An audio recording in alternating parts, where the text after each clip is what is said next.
Welcome to the Manufacturing Masters Podcast with your host, Allison DeFord. Have you ever brought in a consultant or been at an organization where they bring in a consultant or a team and you try to implement change? You do it without getting buy-in from your employees, and ultimately the changes never really happen. Well, I'm here to tell you, you can experience a 360-degree opposite effect after you listen to the expertise of today's guest. Paul Vragel is not only a value creator and an interim COO, he's also president of For a Better Business. He's also an expert on the Manufacturing Masters platform and has some fantastic videos that you've got to check out. And he has a surprising past that I know you're going to want to hear about that brought him to the processes and experiences that he brings to manufacturers today. It's pretty cool. So join Paul and I as we dive into this courageous conversation about change and what it takes to set the stage to get rapid and different results. Everybody, welcome my guest, Paul Vragel. Here we grow. Hey, Paul. Hey, Allison. How are you today? I'm good. Thanks for spending some time with us. Hey, I'm so excited. I've got a quick question for you.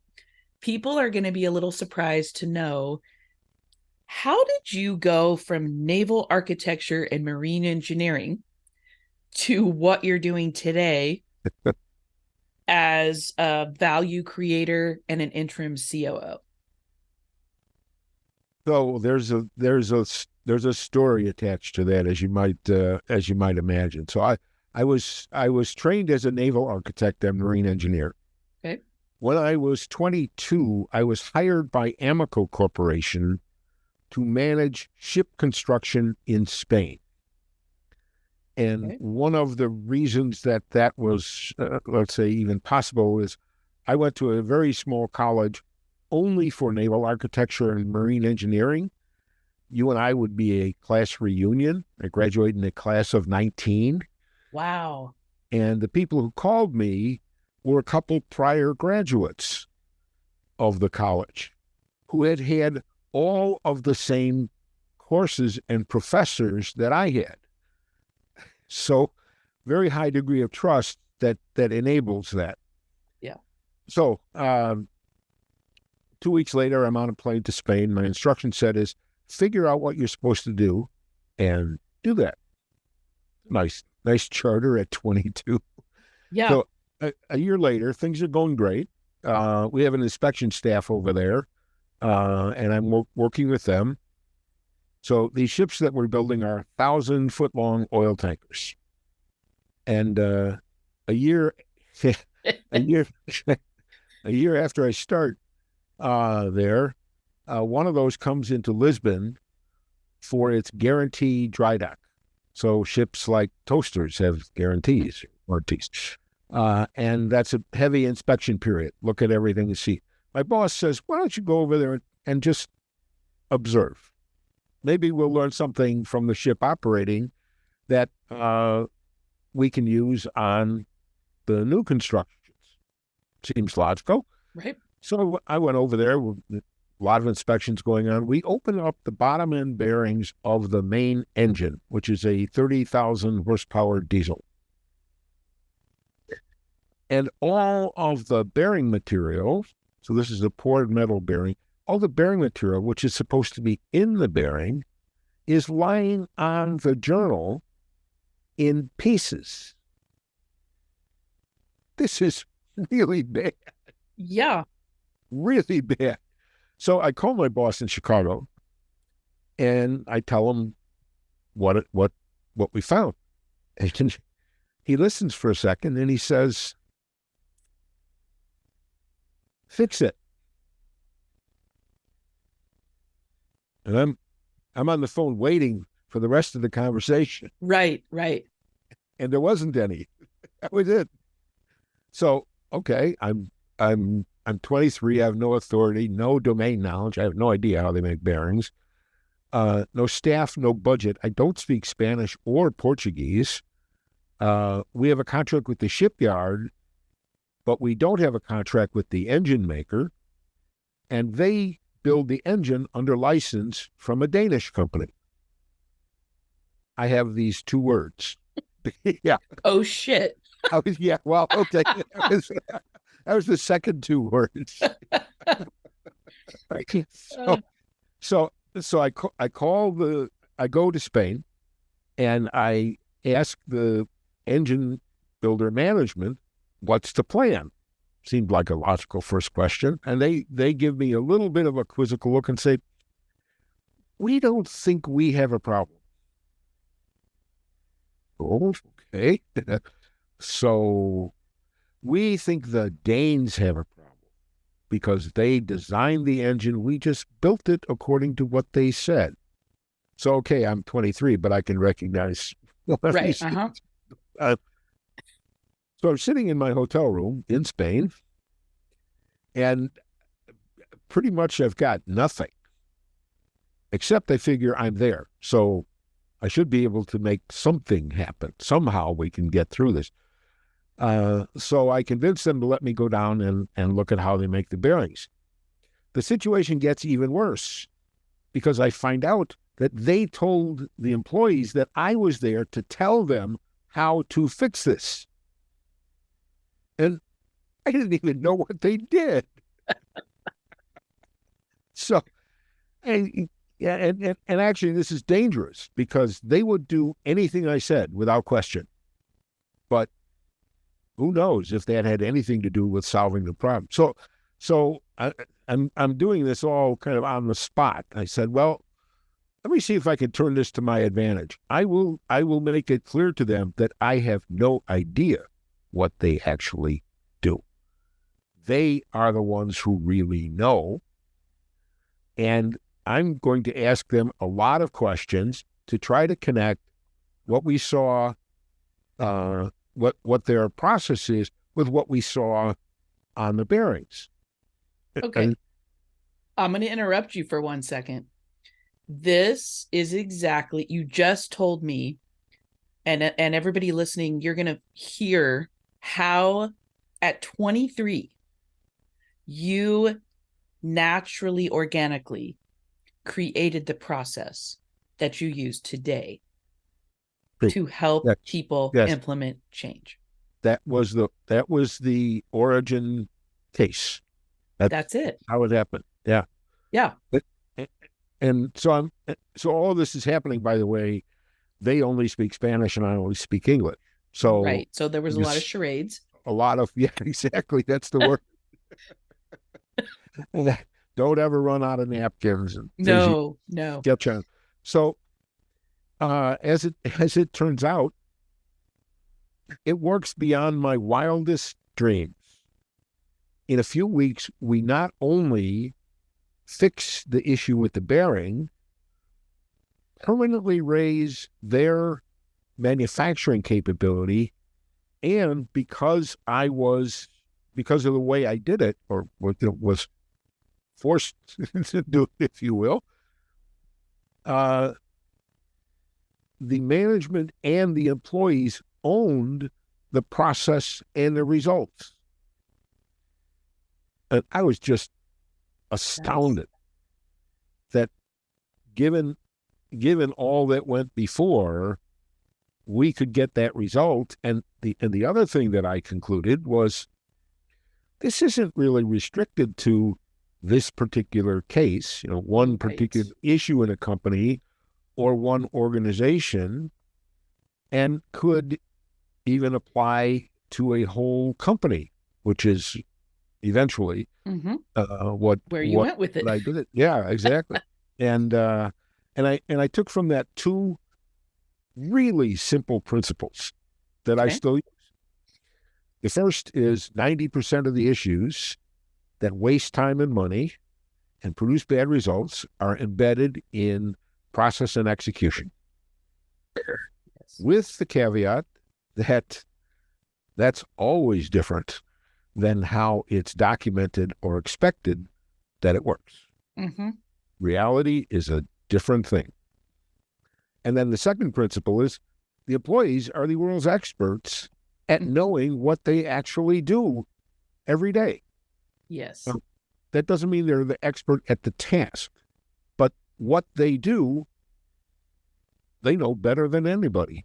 Mm-hmm. So, let's see. We don't.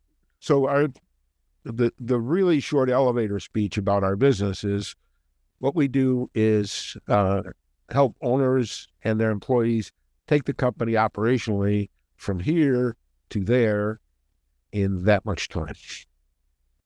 Yes. Well, and that's something I think who the person listening today, I think that's the biggest takeaway I get from, because you are one of the experts that's on the Manufacturing Masters platform. And in one of your amazing videos, I watched them all and I learned so much. I have pages of notes, literally. And one of the things that caught my attention that I think the person listening is going to take away from all this is number one, and this is from your words, not mine. Change needs buy-in to be successful, Yes. and it can't happen in 2 years or 2 months. It needs to happen in a matter of weeks or days, and that is part of I feel like your true expertise is rapid transformation. Right. Would you agree? Did I capture that right? Yes, absolutely. If you do this in 2 years, nobody cares. Right. If you do it in 6 months, nobody cares. Do it in weeks and change as you go. Having gotten that initial buy-in on day one, by the way, the effect is absolutely transformational. People just buy in. I mean, the football analogy, if you will, is in football you can't defend speed. Well, same thing in execution. We're instead of spending all our time overcoming resistance to change, we're executing on things people want to do as fast as we possibly can. Right. And what a difference. In a sense, we're out executing the naysayers. Mm-hmm. Well, I don't mean to interrupt you. There are three things that you talk about in getting buy-in and implementing rapid change. And I wanted to talk about those, have you talk about those briefly. Sure. You talk about getting buy-in from employees. You talk about capturing and evaluating, and you talk about creating a visual twin, which we both know. It reminded me of our buddy Greg Michio's digital twin, right. And I think it's a brilliant concept. So on getting buy-in from employees, you say something that really caught my attention, and I think this will click for anybody listening. The reason this is so important to get buy-in from your employees is that, number one, we all know people are resistant to change, right? We all are. But you say people don't want to be a changee, which intimates it's happening to me. Like I'm a victim. Instead, tell everyone listening how you help get buy-in from employees that makes this all work so much better and so much faster. Right. So the first message is really the first element you have to deal with is eliminating fear. Okay. Because if change comes, management announces a big change initiative or a change in some area or a consultant shows up. What's the first thing that employee's thinking? Bingo. The very first thing they're thinking is, what is going to happen to me? How does this affect me? Am I going to get fired. Right. They're going to eliminate me. Yeah, right. The second thought, if they get there, is, oh no, here we go again. Uh-huh. Okay, but all right, we'll just recognize that, because we're gonna dispel that right away. So the first part of that is of eliminating fear is to paint the alternative picture here, which is, this is about productivity and growth for the company. Whatever that issue it was that drove the change to be started, this is about productivity and growth. And with productivity and growth comes opportunities. So setting the expectation with the employees, it's like creating an agreement. Right. If you dispel the myths and you set the expectation, but then make an agreement. Like I heard a while back, the difference between expectations and agreements are that expectations are generally never met unless you make an agreement and both people are saying, yes, I'm in. Right. Now something's going to happen, something positive. Right. So I'm going to kind of jump through that, because it's actually a really tight package. So first is this is about productivity and growth. Second piece is, they're expecting a consultant standing there to say, well, okay, we have a training program, you're all going to be scheduled, and here's some tools. And by the way, I have these magic beans that you don't understand, but trust us, this is really good stuff. No, say, okay, you guys, I understand you guys are the world's experts at knowing what really happens around here. Am I right? And they get exactly that head nodding. Yep. A little bit of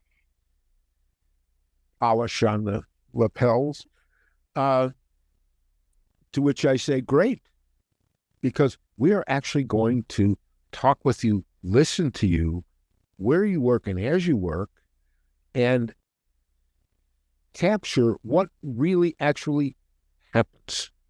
Not the problem, not a list of problems. That doesn't help any of it. How does it really work? And you are the ones who know that. So we're going to listen to you. We're going to build what I call a visual twin. So it's a map of the whole company, front to back, top to bottom. We're going to do this quickly but in depth. As we do that, all the things that really need work and will move the company ahead appear, and you guys are not part of the problem, you're part of the solution. So let's do a real quick review. No fault. Yay. You guys are the world's experts. Yep. We're going to listen to you and build this visual twin. As we do all the things that need work, show up, and you're part of the solution. So at that point, I really only have one question. Who's in to work with me on that basis? Raise your hand. There's the agreement. And almost all the hands go up. You'll always have a resistor. That's okay. Well, and actually, I mean, I know how this works. I mean, I've been doing this for 30 years, so I know how this works. And I had one where having made this, the general manager says, here's Paul, and he's going to help us do X, Y, Z. And one of those people who is that they have a bully pulpit inside the company beyond what their position is. He looks me straight in the eye and he says, we'll see about that. Okay, as I say, I've been doing this a long time. I know how it's going to work. In this particular case, within a few weeks, working with the whole team there, so we're touching all of the processes in the company. we solve a problem he's been working on for 2 years.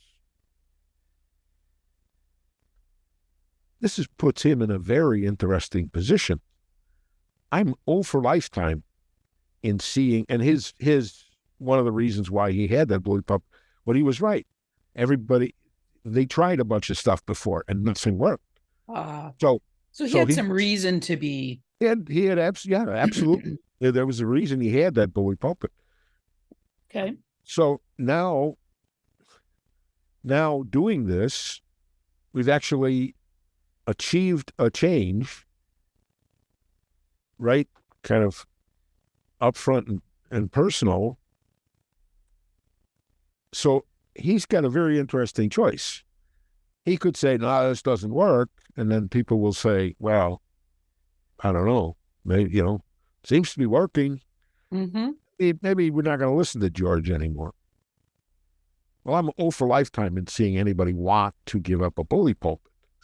Right. So his preferred choice is to keep that. And the way he does that is to say, this is great. This really works. So now, without, let's say, extra effort, now we have all of his experience and credibility working for us. Nice. People say, hey, George is in. Let's. Yeah. Yeah. Great. Okay. What do you want?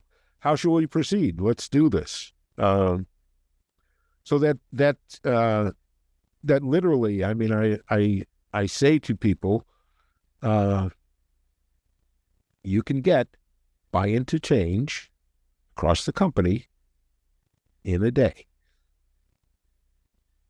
And as most people believe you when you say that. That they are incredulous. They are incredulous. But if I go through this you deliver short. I mean, that's literally the intro to doing a transformational effort inside a company. Mm-hmm. And I say a day. That conversation is usually about 15 minutes. But the rest of the day then is there's always going to be a break, right? At lunch or break time or whatever it is. And I know that whoever I have interviewed to that point is going to get bombarded with questions about what is this really all about? Mm-hmm. Yeah, I heard it. I raised my hand, but what's it really? And the response they get is, he did exactly what he said. Mm-hmm. He's the real deal. He asked what I did. We identified the things that I did. There are some things that I do that are pretty stupid. He didn't tell me I was stupid. He just, okay, that's what really happens. And in very short order, we've got people literally chasing us down in the company who see, hey, this is something that happens. It doesn't happen often, but when it does, it's a real mess. And I know that if you see it, it'll get incorporated in this whole effort and we'll fix it. So now they become excited about change. Absolutely. Absolutely. In one case, we had the supervisors, 3-shift operation supervisors, stop going out for smokes and coming in to talk about process improvement changes that they wanted. Production supervisor. Mic drop. Wow. Yeah, exactly. Wow. So it really, I mean, it creates an environment. It is safe for change, yes. Improvement seeking. You can actually feel the environment when you walk into the company. Mm-hmm. Oh, absolutely. There's an energy mm-hmm. About that, and we actually, I mean, one of our clients actually used that. So first step was an automotive supplier, lower quartile performance versus their peers. We did this, built the visual twin in 30 days, as we did it, we fixed 75 issues in the company. Fixed, gone, done, not listed to be worked on, done. 75. They had a 30% increase in earnings in 6 months, and they used that environment to pursue and get their first ever business with Toyota in 12 months. I mean, that's a 5-year journey with uncertain end. And because of the environment that they had and the performance that was created, 12 months to pursue and achieve.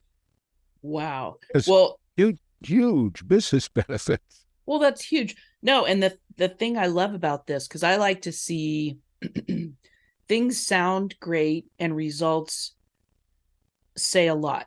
But what I like to pull out of these conversations for our listeners is, what was the thing that made this happen? And I just wanted to point out, you just talked about creating an improvement-seeking environment. So creating that space, like you said, the safe space, the space for change, and the space for people to be seen and heard and understood. Right. So do that first. That's what you do at the beginning. Set the expectation, create the agreement, create that safe space and an environment for change. Where in the past, correct me if I'm wrong, but like you said, you're all standing around on the shop floor and the CEO walks through with this consultant and tells you, it's almost like a mandate. You can expect some change around here. This is Paul. He's going to be talking to you. And you're like, I think I'm going to be sick tomorrow. Yeah, exactly. So what a difference, though. Like, this to me is what's really important. Set the stage, set the tone.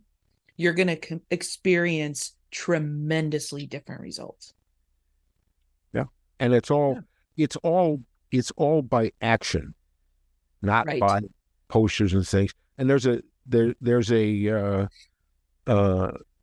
a simple cultural change model that goes with it. I call it a model, but it's the reality. It's really 4 things. Okay. Actions, not we talk about it, we have meetings about it, actions, which become habits. Mm-hmm. So you have to have repetition there. That's part of why the speed of this is so important, because people are seeing this every day. They're seeing it more than 1 time a day, either in their own environment, their own work, or everybody they're going to lunch with or out to whatever their interactions are. And doing that, so it becomes a habit for individuals. Habit is not a group thing. It's an individual thing. Mm. And now it starts to become an expectation of behavior. This is what I'm doing here. Look at the process. How does it really actually work?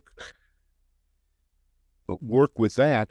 I expect you to do the same thing. And now we have a group.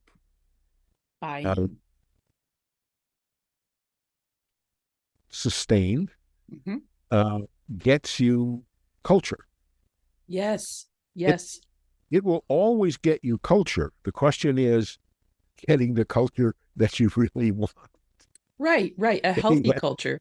Seth Godin has this great phrase that I love. And he says, people like us do things like this around here.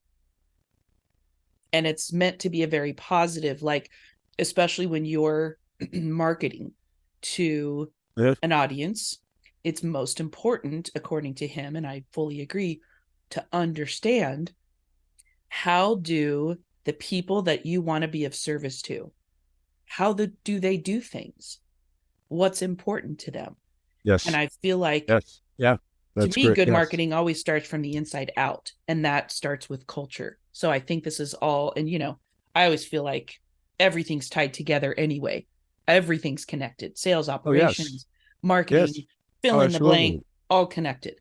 So Yeah. this is very exciting. I feel like this is the systemic, fix things systemically, internally, in a positive, healthy way that people get excited about, and watch what happens above the Absolutely. surface. Yeah. Once you get that, you can go anywhere and do anything. I mean, Mhm. people are talking, technology is the big, okay, we're going to use technology to be more well, if you have that kind of understanding of how you actually work, Yeah.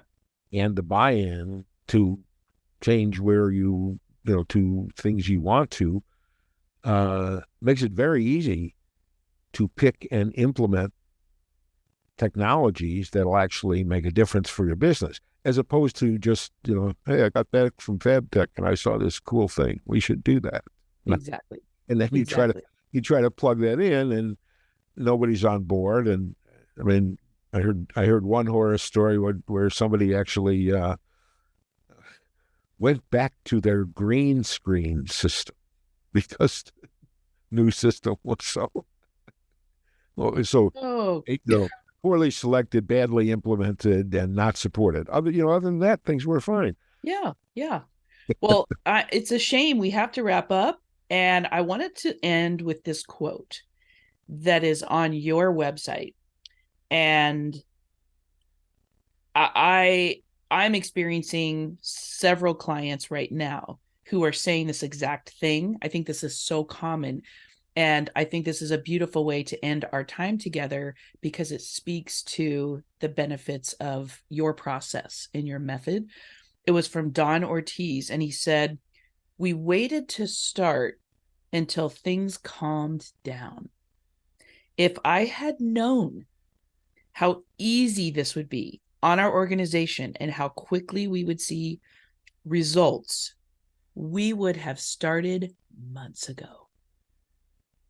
Right? Yeah, yeah, So I just that thought that was was the so beautiful. And it's so true.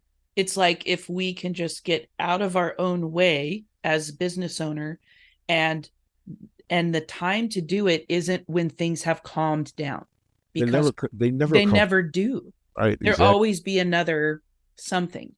So I just, gosh, we've got to do some more episodes together, because I feel like you bring so much value, more than 30 years doing this and 40 years plus collectively.